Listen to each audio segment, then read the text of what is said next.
Here's a confession you may already know. I'm a huge fan of cozy games.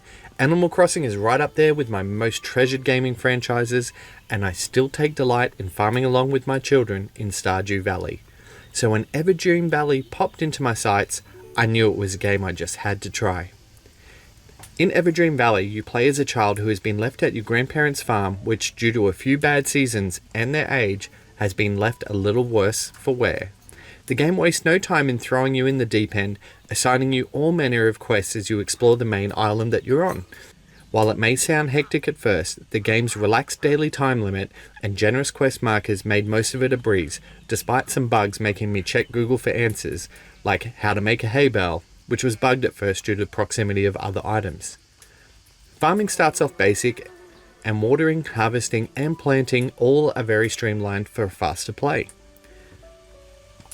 You can simply run through a field with your watering can out, spraying water to cover a field in seconds, and handy water icons tell you what crops need watering. There are a lot of thoughtful options here to make things a bit easier, but also some confusion on how to do things at first. On top of the crafting and farming aspect of the game, the unique proposition of the game is dreaming, which occurs after you craft a scarecrow that you can talk to. Every night, provided you get home in time and are not attacked by wolves, you can go to sleep to dream. These dreams let you become an animal that lives on your farm, such as becoming your dog to protect the sheep from wolves, or a mother duck who has to round up her ducklings, even goat parkour. All of it is fun and quirky and just the right amount of weird in my opinion. Once you settle into your farm life routine, things pick up the pace and you can get a dog companion who you can train and teach to track certain animals to bring them to your farm. Building up the training level is fairly straightforward, but it does seem to drop rapidly. The higher you train your dog, the faster he can track down new animals to join you on the farm.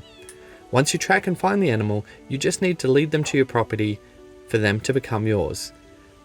There are some frustrations with this, however, as you need to pat the animal in question every 15 seconds, otherwise they simply walk off. And collecting smaller animals like ducks means walking back and forth with one duck at a time, which can take about 5 minutes or so of gameplay to collect them all. There's also random murder geese littered around the map that seem to be able to chase you for miles, only to hit you and sap your stamina. They don't really do anything to add to the gameplay and only hinder your exploration and enjoyment. While it may sound frustrating, there's so much colour and charm in the world, which is rendered in a wonderful style that makes exploring a delight. While the game looks a little pixelated at times, it's still nice to see foliage-rich areas and bright greens, blues and oranges used to paint the canvas of this digital world. Animals have a cute chibi art style, and the minigames around them like sheep shearing keeps things interesting. You can cook, craft, and build things to improve your farm to earn money. You can even automate your fields by using water pumps, hoses, and sprinklers to save you some time. As much as I love the art style and ideas at play here, Everdream Valley for Nintendo Switch seems to have a somewhat rough implementation with a lot of small issues, making it a good game instead of a great one. Sometimes you will try to catch bugs and nothing will happen, only for them to appear in your inventory 5 minutes later. Other issues include slowing your character to a walking pace if you get too close to a bush, and there are bushes everywhere. I'm not sure why the decision to do this was made, but is my number one annoyance, which I hope they remove in an update. Such bugs like these sometimes snap you out of the immersion, and I did find myself losing enthusiasm after a few hours of play, taking a break before returning to the game because I did want to see more. It's the charm of this colourful world that kept drawing me back in, and what makes it a fun game to play despite its flaws. Much like the frogs laying on the bank of the river that I caught and sold, I do enjoy this game warts and all, so to speak. If you're a fan of the cozy genre, farming games, or even Minecraft, I would recommend trying Everdream Valley on the Switch.